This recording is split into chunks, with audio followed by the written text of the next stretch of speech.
নবুয়ত দিলেন, অর্থাৎ উনি নবী হয়ে গেলেন। 40 বছর একদিনে উনি নবুয়ত প্রাপ্তি হলেন। নবুয়ত প্রাপ্তি হওয়ার পর এতদিন পয়গম্বর আরবি সাল্লাল্লাহু আলাইহি ওয়াসাল্লাম উনি গোপনে গোপনে মানুষের কাছে যাইয়া দ্বীনের দাওয়াত দিতেন গো। গোপনে গোপনে যাইয়া দ্বীনের দাওয়াত দিতেন। 40 বছর বয়সে যখন মুহাম্মদ আরবি সাল্লাল্লাহু আলাইহি ওয়াসাল্লাম যখন উনি নবুয়ত প্রাপ্তি হলেন, নবুয়ত প্রাপ্তি হয়ে যাওয়ার পর এরপর থেকে উনি প্রকাশ্যে দাওয়াত দেওয়া শুরু করে দিলেন। একটা দাওয়াত দিতে লাগলেন, এক আল্লাহকে বিশ্বাস করো, এক আল্লাহর প্রতি ঈমান আনো, দ্বিতীয় কোনো আল্লাহকে মানিও না, এক আল্লাহর প্রতি দ্বীনের দাওয়াত দেওয়া শুরু করে দিলেন। এই দিক দিয়ে মক্কার কাফেররা গো রে মুহাম্মদ আরবি সাল্লাল্লাহু আলাইহি ওয়াসাল্লামকে মারার জন্য ষড়যন্ত্র করা শুরু করে দিলেন। মক্কার কাফেররা, মক্কার বেদীনেরা নবীজি সাল্লাল্লাহু আলাইহি ওয়াসাল্লামকে মারার জন্য ষড়যন্ত্র শুরু করে দিলেন। মক্কার মানুষগুলি নবীজি সাল্লাল্লাহু আলাইহি ওয়াসাল্লাম রে বলে তার চাচা আবু তালেবের কাছে যাইয়া বলে, বাবু তালেব, এতদিন আপনার ভাতিজা তো খুবই ভালো মানুষ ছিলেন, এতদিন তো ভালো মানুষ ছিলেন, মানুষের সাথে ভালো ব্যবহার করেছিলেন। কারণ নবীজি সাল্লাল্লাহু আলাইহি ওয়াসাল্লাম 40-এর আগে উনি নবী হন নাই। 40-এর আগে নবীজি সাল্লাল্লাহু আলাইহি ওয়াসাল্লাম উনি গোপনে গোপনে দাওয়াত দিতেন। এই জিনিসটা কাফের বেদীনরা ওনারা দেখে নাই। 40-এর পরে যাইয়া মুহাম্মদ আরবি সাল্লাল্লাহু আলাইহি ওয়াসাল্লাম যখন প্রকাশ্যে দাওয়াত দিতে শুরু করলেন, তখন মক্কার মানুষগুলো দেখে নবীজিকে মারার জন্য ষড়যন্ত্র শুরু করে দিলেন। এরপর চাচা আবু তালেবের কাছে যাইয়া বলে, আবু তালেব গো, আপনার ভাতিজা মুহাম্মদ কি জানি মানুষদের কাছে যাইয়া বলে, আপনি সাবধান করে দিয়েন, আপনি সাবধান করে দিয়েন, আপনার ভাতিজা মুহাম্মদকে আপনি সাবধান করে দিয়েন, যাতে করে এই মক্কার মানুষদের কাছে যাইয়া যেন দ্বীনের দাওয়াত না দেয়। দ্বীনের দাওয়াত যদি দেয়, আপনার ভাতিজাকে আমরা মেরে ফেলবো, আপনার ভাতিজাকে আমরা কতল করে ফেলবো। এইভাবে নবীজি সাল্লাল্লাহু আলাইহি ওয়াসাল্লাম উনি গোপনে গোপনে দাওয়াত দিতে লাগলেন 3 বছর পর্যন্ত। এরপর মুহাম্মদ সাল্লাল্লাহু আলাইহি ওয়াসাল্লামের বয়স যখন 50 বছর, মুহাম্মদ সাল্লাল্লাহু আলাইহি ওয়াসাল্লামের বয়স যখন 50 বছর, ওই সময়কার এইভাবে উনি 50 বছর পর্যন্ত উনি দাওয়াত দিলেন। এরপর মুহাম্মদ সাল্লাল্লাহু আলাইহি ওয়াসাল্লামের বয়স যখন 53 বছর, অর্থাৎ 52 বছর, 52 বছর বয়সে মুহাম্মদুর রাসূলুল্লাহ সাল্লাল্লাহু আলাইহি ওয়াসাল্লাম তিনি কি করলেন? ওই সময় এতদিন মুহাম্মদুর রাসূলুল্লাহ সাল্লাল্লাহু আলাইহি ওয়াসাল্লাম কি মক্কার ভিতরে এই 13 বছর পর্যন্ত মক্কার ভিতরে কাফেররা নবীজি সাল্লাল্লাহু আলাইহি ওয়াসাল্লামকে মারার জন্য ষড়যন্ত্র করেছে, কিন্তু মারতে পারে নাই। গোপনে গোপনে ষড়যন্ত্র করেছে, প্রকাশ্যে ষড়যন্ত্র করে নাই মুহাম্মদকে মারার জন্য। কেন তারা গোপনে ষড়যন্ত্র করেছে? তার চাচা আবু তালেব ওই সময় তিনি দুনিয়ার ভিতরে জীবিত ছিলেন। তার বিবি গো, ওই সময় তার বিবিও জীবিত ছিলেন। এই জন্যই মুহাম্মদুর রাসূলুল্লাহ সাল্লাল্লাহু আলাইহি ওয়াসাল্লামকে প্রকাশ্যে কোনো কিছু করতে পারে নাই, গোপনে গোপনে মারার জন্য ষড়যন্ত্র করেছিলেন, কিন্তু তারা মারতে পারে নাই। যখন মুহাম্মদুর রাসূলুল্লাহ সাল্লাল্লাহু আলাইহি ওয়াসাল্লামের বয়স যখন 53 বছর হয়ে গেল, 53 বছর যখন হয়ে গেল, আবু তালেব ওই সময়কার মক্কার ভিতরে রাষ্ট্রপতি ছিলেন, গভর্নর ছিলেন আবু তালেব। উনি এইভাবে মুহাম্মদ রাসূলুল্লাহ সাল্লাল্লাহু আলাইহি ওয়াসাল্লামকে উনার কাছে সব সময় আগলে রাখতেন। কেউ উনাকে উনার কারণে মুহাম্মদ রাসূলুল্লাহকে কেউ কোনো কিছু করতে পারতো না। সবাই ভয় পাইতো, কোনো কিছু করতে পারতো না, কোনো কিছু বলতে পারতো না। আর একজন ছিলেন ওনার স্ত্রী হযরত খাদিজা রাদিয়াল্লাহু তাআলা আনহা। এই দুইজন ব্যক্তির কারণে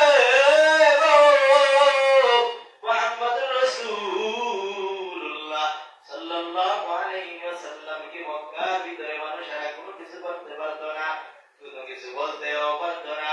মুহাম্মদ রাসূলুল্লাহর বয়স যখন 53 বছর হয়ে গেল, বাবা আবু তালেবকে এত পরিমাণে মুহাম্মদ রাসূলুল্লাহ সাল্লাল্লাহু আলাইহি ওয়াসাল্লাম দীর্ঘ 13 বছর পর্যন্ত আবু তালেবরে বললেন, চাচা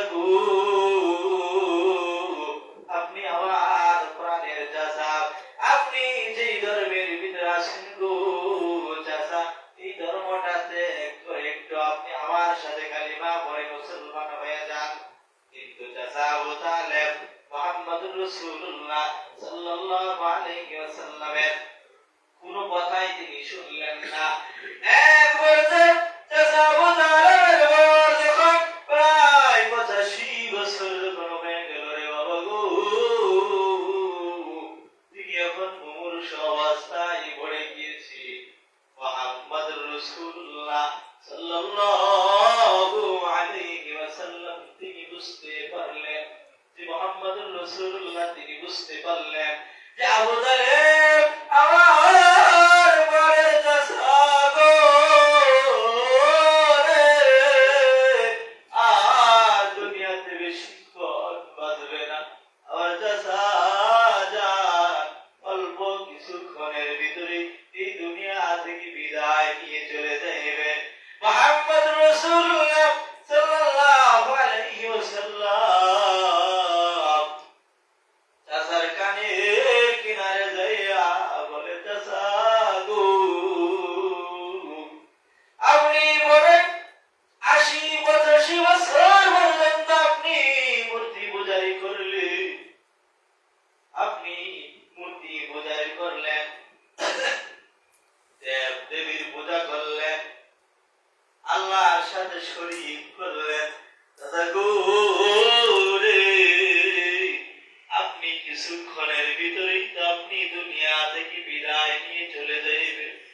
চাচার কানের কিনারে যাইয়া মুহাম্মদ রাসূলুল্লাহ সাল্লাল্লাহু আলাইহি ওয়াসাল্লাম চাচার কানের কিনারে যাইয়া চাচার ডাক দিয়া কয়, চাচা গো রে, এখনো সময় আছে, আপনি কালিমা পড়ে মুসলমান হয়ে যান, এখনো সময় আছে। নবীজি সাল্লাল্লাহু আলাইহি ওয়াসাল্লাম একটা হাদিস বললেন, লা ইউমিনু আহাদুকুম হাত্তা আকুনা হাব্বা ইলাইহি মিন ওয়ালিদিহি ওয়া ওয়ালাদিহি ওয়ান নাসি আজমাইন। ও চাচা গো রে, আপনি আপনার সন্তান, আপনি আপনার ভাই বেরাদার থেকে, আপনি আপনার বাবা মার চাইতে, আপনি চাচা গো আপনি আমাকে এত পরিমাণে ভালোবেসেছেন, আপনি আমাকে এত পরিমাণে মহব্বত করেছেন চাচা গো রে, আপনি আমাকে এত পরিমাণে আদর স্নেহ দিয়েছেন। কারণ আমি যখন মায়ের গর্ভে ছিলাম তখন আমার বাবা দুনিয়া থেকে বিদায় নিয়ে চলে গিয়েছে। যখন আমি দুনিয়ায় যখন ভূমিষ্ঠ হইলাম তখন আমার বয়স 6 বছর, আমার মা দুনিয়া থেকে বিদায় নিয়ে চলে গিয়েছে। এরপর আমার দাদা, এরপর এইভাবে ধারাবাহিকতা, যখন আমার বয়স 8 বছর তখন আমার দাদা দুনিয়া থেকে চলে গিয়েছে। এরপর আপনি আমার দায়িত্ব গ্রহণ করেছেন। আজকে আমার বয়স 53 বছর গো। এই 53 বছর পর্যন্ত আপনি আমাকে আগলে রেখেছেন, আপনি আমাকে আপনার কোলের ভিতরে রেখেছেন। এই 53 বছর পর্যন্ত মক্কার কোন কাফের বেদিনেরা গো আপনার কারণে আমার শরীরে কোনো আঘাত করতে পারে নাই।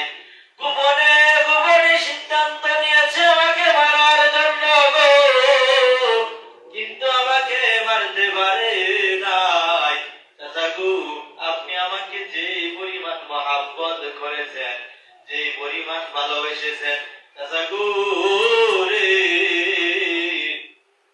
আপনি যদি একটু কালিমা পড়েন, আমি মুহাম্মদ রাসূলুল্লাহ কালকে আমাদের ময়দানে আমি আল্লাহ তাআলার কাছে আমি আমার চাচা আবু তালেবের ব্যাপারে আমি সুপারিশ করে গো রে চাচা, আমি আপনাকে জান্নাতের মালিক বানায়া দিব। আমি আল্লাহর কাছে সুপারিশ করে আমি জান্নাতের মালিক একজন বানিয়ে দিতে পারবো, আপনি যদি একটু কালিমা পড়ে দুনিয়ার ভিতরে যদি একটু ঈমান আনেন, আর কোনো কিছুর প্রয়োজন নাই। চাচা গো, আপনি একটু কালিমা পড়ে আমার সাথে একটু কালিমা পড়ে আপনি যদি ঈমান আনেন, আমি মুহাম্মদ ওয়াদা দিলাম কাল কিয়ামতের ময়দানে আমার সুপারিশ দ্বারা আমার একটা উম্মত জান্নাতে যেতে পারবে না, কিন্তু আমি আপনাকে আগে জান্নাতে নিয়ে যাইব। চাচা একবার কালিমা পড়তে চাই, আবার চিন্তা করে কি করা যায়, আমার বাপ দাদার ধর্ম ছেড়ে আমি কিভাবে আমি কালিমা পড়বো। আবার বড় বড় কাফেরদের দিকে তাকাই, আবার বড় বড় লোকদের দিকে তাকাই, এই দিকে তাকাই যখন মুহাম্মদের দিকে তাকাই তখন কালিমা পড়তে মরে যায়। আবার যখন তার বড় বড় লিডারদের দিকে তাকাই গো, তখন আর কালিমা পড়তে মনে চায় না। এইভাবে চাচা এরপর এই দুনিয়া থেকে বিদায় নিয়ে চলে গেলেন।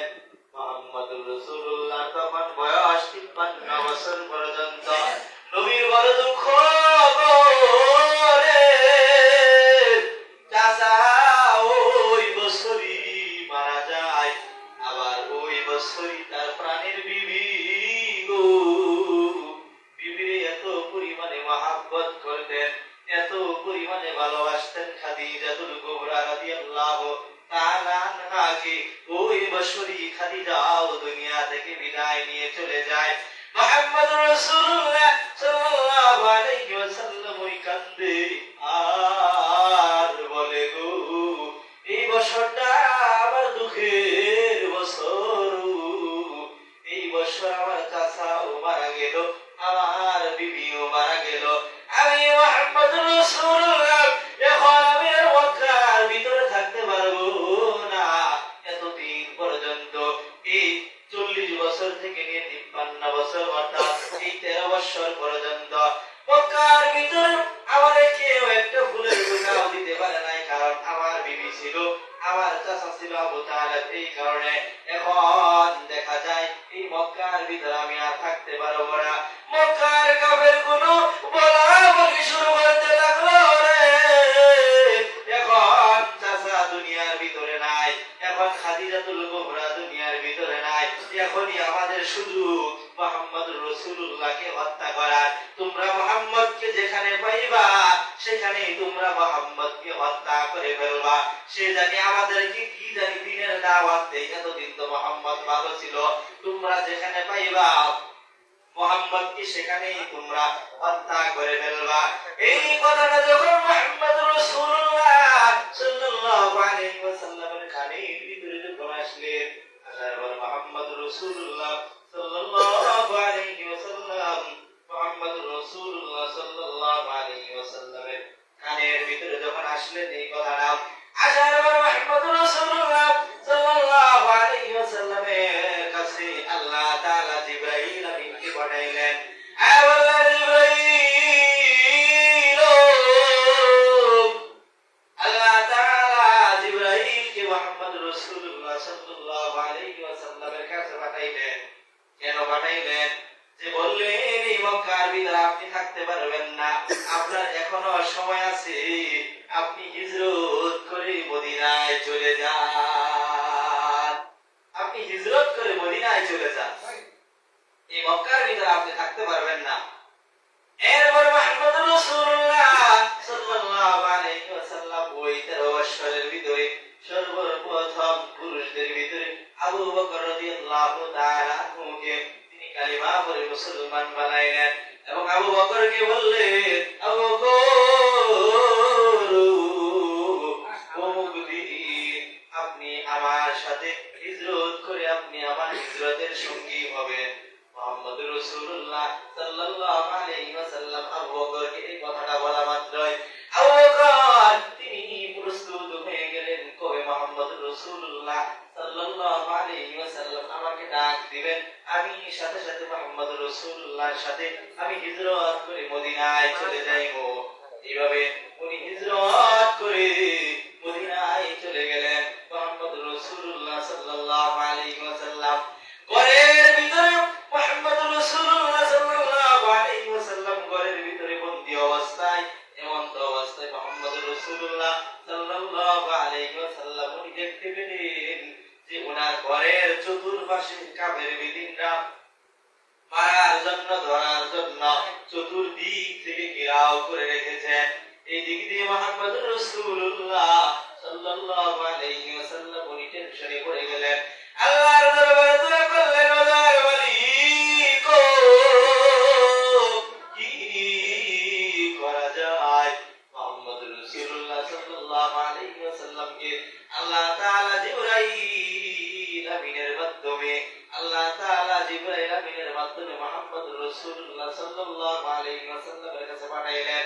যে বললেন, আমার বন্ধু মুহাম্মদ রাসূলুল্লাহকে বলবা সূরা ইয়াসিনের এই আয়াতগুলো পড়ার জন্য, সূরা ইয়াসিন যেন উনি পড়তে লাগে এবং এরকম ভাবে দুই মুষ্টি হাতের ভিতরে বালু নিবে, বালু নেওয়ার পর ওই সূরা ইয়াসিনটা পড়বে। সূরা ইয়াসিনটা পড়ার পর বালুর ভিতরে ফু দিবে, ফু দেওয়ার পর ঘরের চতুর্দিকে এরকম ভাবে সুন্দর ভাবে ছিটিয়ে দিবে। চতুর্দিকে কি করবে? ছিটিয়ে দিবে। এরপর মুহাম্মদ রাসূলুল্লাহ সাল্লাল্লাহু আলাইহি ওয়াসাল্লাম ঘরের চতুর্পাশে ছিটিয়ে দিলেন। দেওয়ার পর আল্লাহ তাআলা ঘোষণা দিলেন, ও আমার বন্ধু মুহাম্মদ, আপনি এখন কোনো ভয় করিয়েন না, কোনো চিন্তা করিয়েন না, আপনি নো টেনশন ভাবে আপনি ঘর থেকে বের হন। আমি আল্লাহ রাব্বুল আলামিন কাফেরদের চক্ষুকে আমি বন্ধ করে দিয়েছি, কাফেরদের চক্ষু আমি বন্ধ করে দিয়েছি, তারা আপনাকে দেখতে পারবেন না। এরপর মুহাম্মদ রাসূলুল্লাহ সাল্লাল্লাহু আলাইহি ওয়াসাল্লাম তিনি সরাসরি আবু বকরের বাড়ির কাছে গেলেন, যা বললেন, আবু বকর আপনি কি ঘুমিয়ে আছেন না জাগ্রত আছেন? মুহাম্মদ রাসূলুল্লাহ সাল্লাল্লাহু আলাইহি ওয়াসাল্লাম যখন আবু বকরের বাড়িতে গেলেন, দূরে ডাক দেওয়া মাত্রই আবু বকর ঘর থেকে বের হয়ে গেলেন।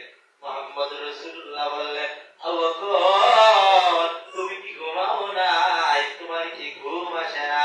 আবু বকর জবাব দিলেন, ও মুহাম্মদ রাসূলুল্লাহ সাল্লাল্লাহু আলাইহি ওয়াসাল্লাম, যেদিন আপনি আমাকে বলেছিলেন হিজরতের সঙ্গী আমি হব, ওই দিন থেকে নিয়ে আমি আবু বকর, আমি ঘরের ভিতরে এক সেকেন্ডের জন্য আমি আবু বকর ঘুমাই নাই, এক সেকেন্ডের জন্য আমি একটু শুও নাই। শুধু তাই নয়, মুহাম্মদ দেখেন ওই যে আমার ঘোড়াটা, ওই যে দেখেন আমার বহনটা, ওইটাও ঘুমায় নাই। এরপর আমার মেয়ে আসমা তিনিও ঘুমান নাই। যেদিন আপনি বলেছিলেন আমি হিজরতের সঙ্গী হব, এই কথাটা আমার মেয়েকে আমি বলেছিলাম, ওই দিন থেকে নিয়ে আমার মেয়ে আসমা ওই দিন থেকে নিয়ে রুটি বানানো শুরু করে দিয়েছি। কারণ হিজরতে অনেক লম্বা সফর, সেখানে গেলে অনেক সময় ক্ষুধা লাগবে, এই রুটি আমরা খাবো, এই জন্য আমার মেয়ে রুটি বানাইছে। এই রুটি নিয়ে এরপর মুহাম্মদ রাসূলুল্লাহ সাল্লাল্লাহু আলাইহি ওয়াসাল্লামকে লইয়া এরপর ওনারা হিজরতের জন্য সে ইরাক হয়ে গেলেন। অনেক লম্বা ঘটনায় নবীজি সাল্লাল্লাহু আলাইহি ওয়াসাল্লামের সিরাতের আলোচনা প্রায় শেষের দিকে, অর্থাৎ আর অল্প একটু আছে এই শেষ যে কথাগুলো বললাম। নবীজি সাল্লাল্লাহু আলাইহি ওয়াসাল্লামের 53 বছর, অর্থাৎ 53 বছর পরে উনি মদিনায় হিজরত করে গেলেন। যে আমরা এই নবীজি সাল্লাল্লাহু আলাইহি ওয়াসাল্লামের দীর্ঘ প্রায় আমরা 1 মাস যাবত এরকম নবীজি সাল্লাল্লাহু আলাইহি ওয়াসাল্লামের সিরাত নিয়ে আমরা আলোচনা শুনতেছিলাম। তো এই নবীজির সিরাত আমরা শুনতে পেরে আমরা সকলে আনন্দিত। যে কথাগুলো বললাম এর উপর আমল করার তৌফিক দান করুন সকলে বলে আমিন। ওয়া আখিরু দাওয়ানা